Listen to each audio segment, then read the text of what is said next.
Hello, আসসালামু আলাইকুম। আমি ডক্টর হোসেনা লাকি। কেমন আছেন সবাই? আজকে আমাদের আলোচনার বিষয় হবে বাচ্চাদের নাক বন্ধ বা সর্দি। এটাতে কী করণীয়? যারা সুস্থ আছে, বড় ছোট সবার ক্ষেত্রে কথাগুলো কাজে লাগবে আমি মনে করি। যারা সুস্থ তারাও যখন ঠান্ডাতে এক্সপোজ হয় তখন কিন্তু দেখবেন নাক দিয়ে পানি বের হয়।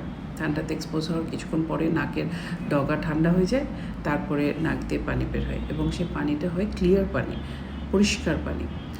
তো তারপরে যখন আমরা ঘরে ফেরত আসি, একটু ওয়ার্ম ওয়েদারে নিজেদেরকে অ্যাডজাস্ট করি, টেম্পারেচার স্ট্যাবিলিটি হয়, তখন এই পানিটা কিন্তু অটোমেটিক্যালি বন্ধ হয়ে যায়। এটাও বডির একটা রেসপন্স। এটাকে আমরা বলি সুস্থ রেসপন্স। এটা বডি নিজেকে অ্যাডজাস্ট করে নেয় according to the exposed environment. তো কারো যদি কন্টিনিউয়াস এই জিনিসটা হতে থাকে, কখনোই যে কোনো এক্সপোজার, আমরা বলি যে কোনো কিছু প্রথম অবস্থায় কিন্তু অসুস্থ করে না, বারবার হতে থাকলে সেটা অসুস্থ করে। তো যখন এটা বারবার হতে থাকে, যে আপনার বডিকে আপনি এমন কোল্ড ওয়েদারে বারবার এক্সপোজ করছেন, প্রপার উইন্টার কাভারিং নিচ্ছেন না, তখন কি হয়, আমাদের নাকের ভেতরের চামড়াটা, যেটা খুবই সেন্সিটিভ এবং যেটাতে ছোটো ছোটো লোম থাকে, ওটার কাজ হচ্ছে আমাদের চারপাশে যে ধুলোবালিগুলো উড়ে বেড়াচ্ছে ওগুলোকে আমাদের শ্বাসনালীতে ঢোকা থেকে রক্ষা করা, এই ছোটো ছোটো লোমগুলোর কাজ। এবং নাকের দুই পাশে হাড্ডির মধ্যে একটা ছোট করে গ্যাপ আছে যেটাতে নর্মালি বাতাস থাকে, সেই জায়গাটাকে বলা হয় সাইনাস। তো আমরা সাইনোসাইটিসের নাম সবাই শুনেছি আমি মনে করি।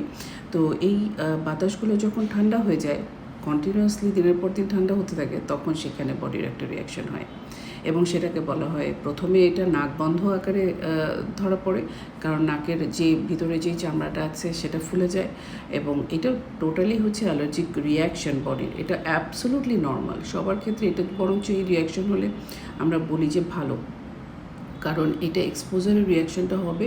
আবার যখন নর্মাল টেম্পারেচার চলে আসবেন, খুব বেশি সময় এক্সপোজ হবেন না, তখন এটা অটোমেটিক্যালি নিজের থেকেই এটা নর্মাল হয়ে যাবে।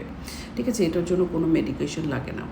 তো এটা কি হয়, যে চামড়াটা রিয়াকশন করে চামড়াটা ফুলে যাচ্ছে, তারপরে পাশের সাইনাসগুলোকে তখন ইনফেক্টেড করে ফেলতেছে। এইটা হচ্ছে অ্যাডভান্স স্টেজ, তো যেটাকে আমরা সাইনোসাইটিস বলা হয়। যখন সাইনাসগুলো ইনফেক্টেড হয়ে যায় তখন এটাকে সাইনোসাইটিস বলা হয়। এবং তখনই দেখা যায় যে নাক বন্ধ, নাকে দুর্গন্ধ এবং নিঃশ্বাস নিতে না পারা, এই জিনিসগুলো খুবই প্রকট আকারে দেখা যায়। তো প্রাথমিক অবস্থায় এটাকে কিভাবে প্রতিরোধ করা সম্ভব? এক নাম্বার হচ্ছে, যখনই আমাদের কোল্ড এক্সপোজার হবে, ঠান্ডা জায়গায় আমরা যাব, তখন হচ্ছে প্রপার উইন্টার ক্লোদিং থাকবে। আমি আগেই বলেছি, কানের জন্য কাভারিং, নাকের জন্য মাস্ক যদি পসিবল হয় তাহলে ব্যবহার করা। আর ছোটদের ক্ষেত্রে মাস্ক ব্যবহার করা না গেলেও কানের কাভারিংটা কিন্তু পসিবল। ওরা অনেক ইন্টারেস্ট নিয়ে কানের কাভারিংটা ব্যবহার করে। আর বড়দের ক্ষেত্রেও তাই, যেভাবে করে টুপি ইউজ করা, মাস্ক ইউজ করা, এগুলো করতে হবে। আর একান্ত যদি না হয় তাহলে করতে হবে কি, যে যত দ্রুত সম্ভব নর্মাল টেম্পারেচারে নিয়ে যেতে হবে বাচ্চাটাকে বা বড়োদেরকেও। তাহলে কি হবে, যে বডি রিয়াকশনটা অটোমেটিক্যালি অটোভাবে এটা কিন্তু কারেকশন হয়ে যাবে।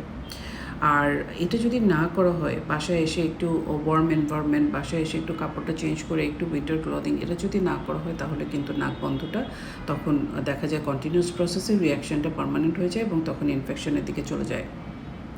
এবং আমি মনে করি, যেটা আমার পেশেন্টদেরকে আমি সবসময় বলি, ভ্যাপর ইনহেলেশন, গরম পানির ভাপে শ্বাস নেওয়া, এটা কিন্তু মারাত্মক উপকারী একটা স্টেপ এবং এইটা খুবই ঘরোয়া পদ্ধতি। এটার জন্য আপনার ডক্টরের কোনো ভিজিটও করা লাগে না এবং এটাতে আপনার খুব এক্সপেন্সিভ কোনো ইকুইপমেন্টও লাগে না।